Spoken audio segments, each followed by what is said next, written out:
Assalamualaikum warahmatullahi wabarakatuh.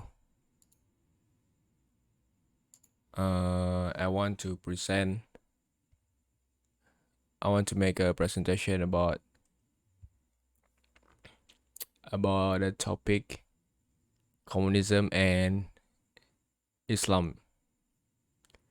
So this is a presentation about a study that my group have done, and I will go about explaining uh, a PPT of the topic.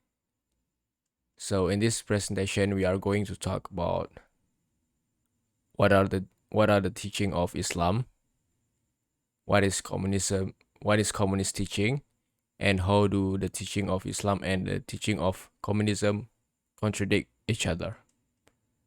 So in this presentation, I want to give you first an idea of what is the teaching of Islam, a generalization of Islam, and also communist teaching. So we are going to talk about communists as well, and what are the correlation between communists and Islam. Is there any contradiction or any mutual belief that Islam and communists have? We are going to talk about all this matter, so stick with me. So first we are going to explain about communism. And so communism is a form of government most frequently associated with the idea of Karl Marx. So Karl Marx is a German philosopher who outlined his idea for a utopian society in the Communist Manifesto, written in 1848. Marx believed that capitalism, with the emphasis on profit and private ownership, led to inequality among citizens. So he believed that capitalism, uh, that emphasis on profit and private ownership, as we all know, can lead to all this inequality among people. So there is rich that is so rich, and so the economy distinction is huge among capitalism, uh, from what Karl Marx believed. So thus his goal was to encourage a system that promoted a classless society in which everyone shared the benefit of labor and the state government control all property and wealth. No one would strive to rise above others, and people would no longer be motivated by greed. Then communism would close the gap between rich and poor, and the exploitation of worker, and free the poor from oppression. So he wanted a classless society, a society where there is no class, there is no huge distinguishment between this group of people and the other group of people, all equalized. So he want to equalize all the people, all the citizen, into the same society, one society, and he want government. He want government to control the property and wealth, and so the government can close the gap between rich and poor. So there is no one. So there is no one can benefit from, from, so there is no one can benefiting from, how to say, just so no one would strive to rise above others. And so Yeah, a communist country with a centralized economy can quickly mobilize economic resource on a large scale, execute massive project, and create industrial power. Communist command economies can wholly transform society the to conform to the planar vision. Example include Stainless, Russia, Moist China, and Castro, Cuba.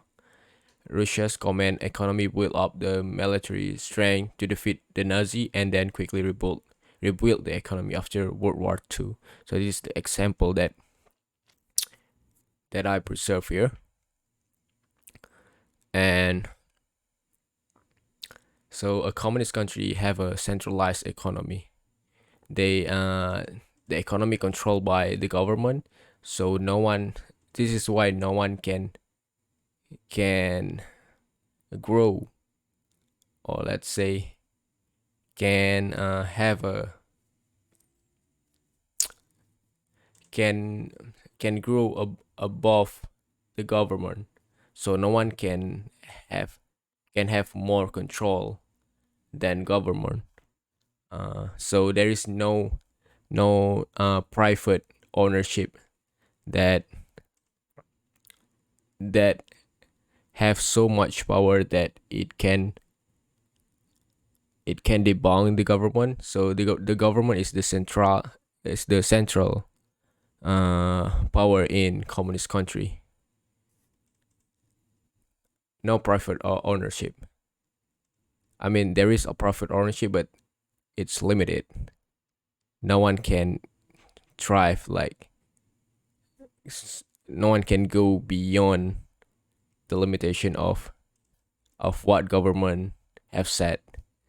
So and communists can because of this centralized government, they can command the workers.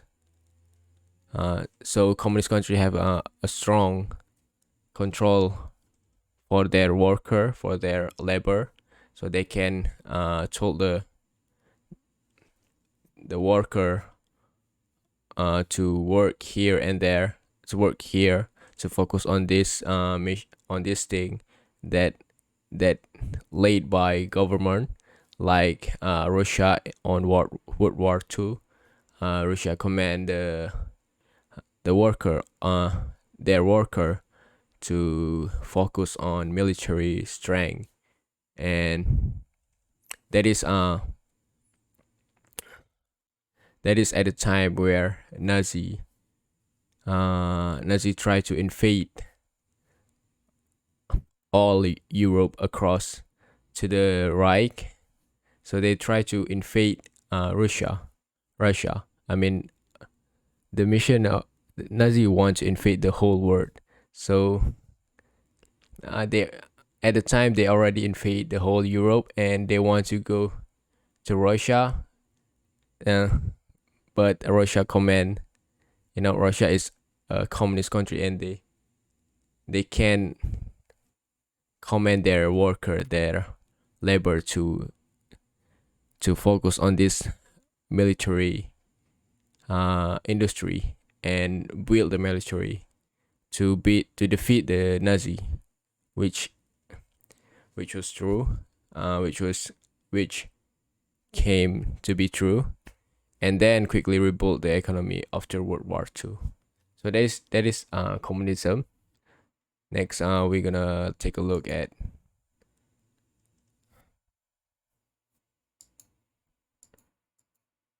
I'm sorry.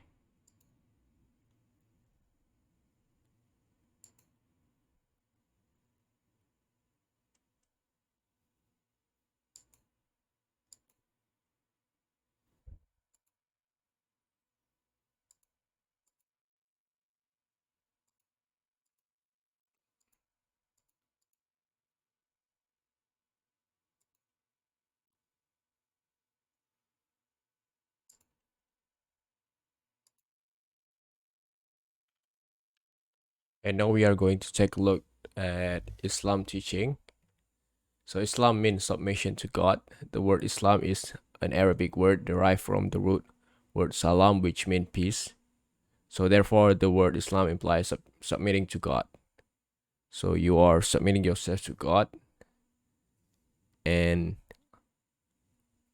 giving your whole soul to God. Living in peace with oneself as well as others and with the environment. The people that practice Islam are called Muslim, like Judaism and Christianity. Islam is based on strict monotheism. Monotheism is a belief that there is only one deity and all supreme being that is universally referred to as God.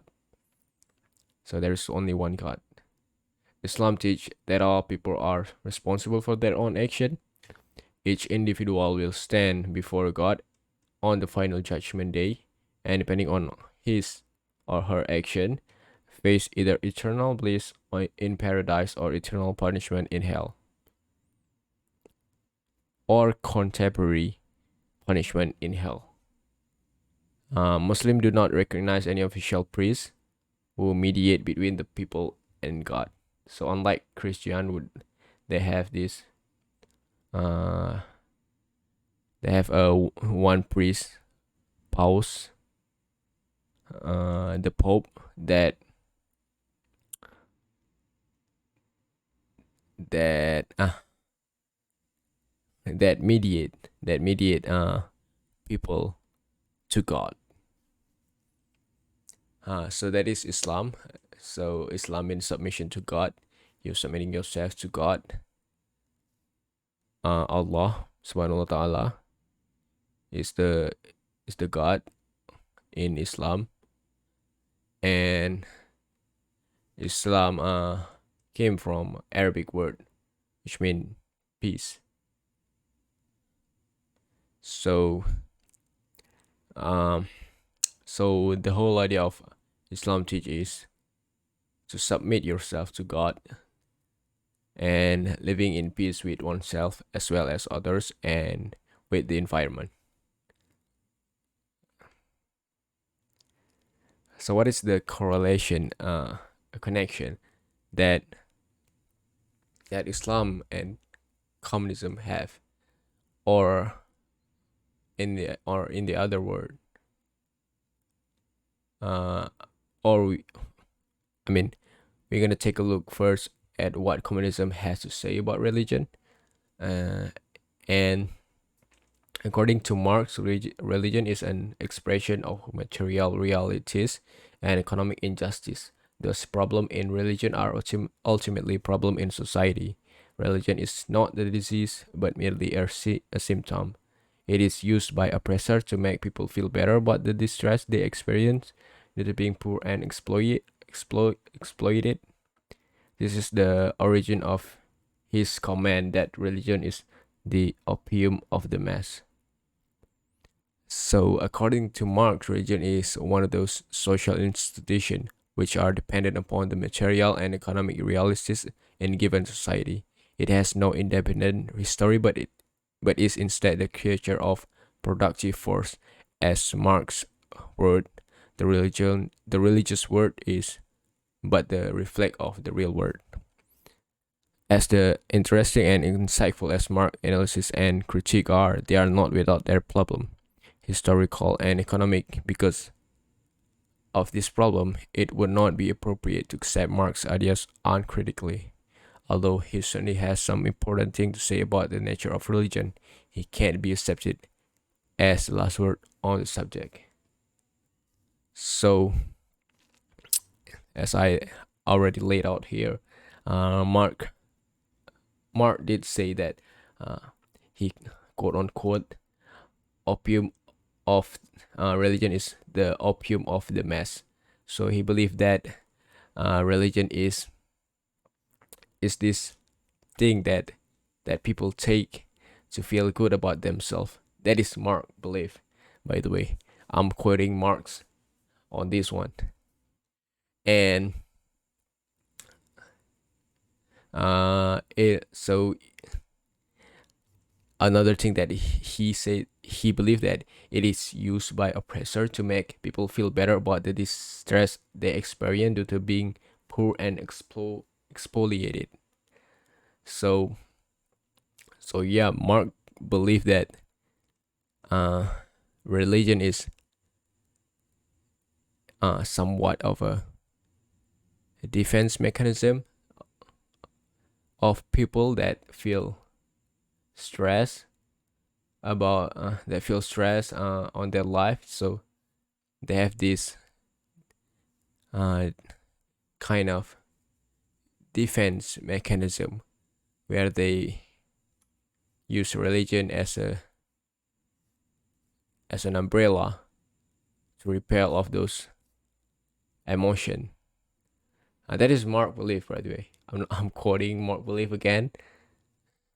That's why he say that uh, religion is the opium of the masses. And according to Mark, religion is one of those social institutions which are dependent upon the material and economic realities of any given society. It has no independent history, but instead the creature of productive force. As Mark word, the religious word is but the reflect of the real word. So Mark believed that um, religion is a product of culture. It's a process where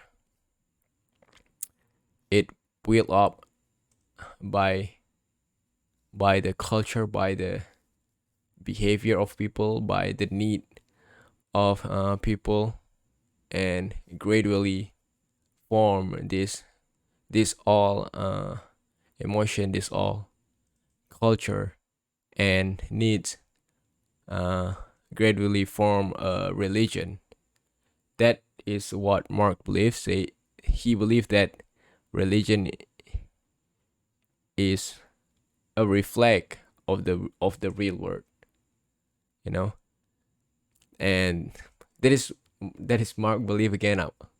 Again, I will just keep reminding you that I am quoting Mark here, the one, the inventor, the fi- the head figure of communism.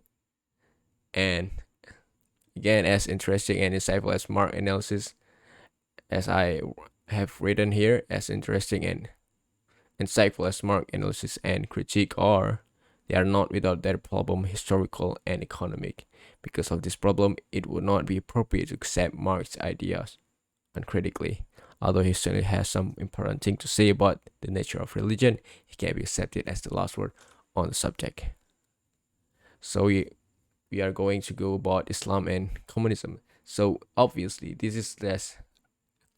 After explaining on what Marx have to say about religion, it's pretty obvious that communism contradict with Islam. It it cannot be. This is the original belief of communism. This is the the inventor, the one that bring communism, Marx himself. So I'm referring to Marx. Of course, communism in the modern form is different. Uh, if you want to take a look, if you want to see a country that implement fully this communism belief, I can say that North Korea is the one. But hardly argue on that one. Again, I'm saying this without any data, anything that support this, but we all kind of know that what happened in North Korea, and I think they did. They do implement communism belief fully. Not unlike China and some other some of the communism country that have a much more modernized version of communism. And after explaining about what communism have to say about religion, what Marx have to say about religion, it's pretty obvious that uh, Islam and communism cannot coexist. It cannot. It's contradict with each other.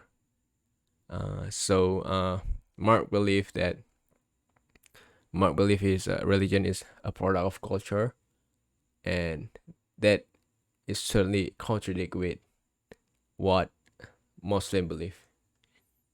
So we're gonna take a look Islam and communism. Islam and communism is two different terms and two different ideologies. Islam is taught and learned since childhood in order to aim to save people from the suffering of life in this world and in the hereafter. Communism is an ideology. Uh, so so communism is an ideology, is a philosophical ideology. Unlike Islam, Islam is a religion. It's a two it's a two whole different conversation here. We are comparing an ideology with religion. So obviously communism is not a religion. So adherent of this understanding come from the manifest their communistism written by Karl Marx and Friedrich Engels. Islam has Quran and Sunnah as a source and guideline for everything. What is written in Quran and Sunnah is very different from what communists talk. The communist revolution over an elevation of poverty. Long before Marx in his Communism broke this up, Islam throughout the Quran had proposed a concept of a total revolution that changed the order of the Arab nation at first and influenced the ideological pattern of the world in the future until now. So it is obvious that Islam and communism is not the same thing. It's not like it's a two different side of coin. Islam is a religion and communism is an ideology, a philosophical ideology by Karl Marx and Friedrich Engels. Originally by Karl Marx, and they don't believe in God.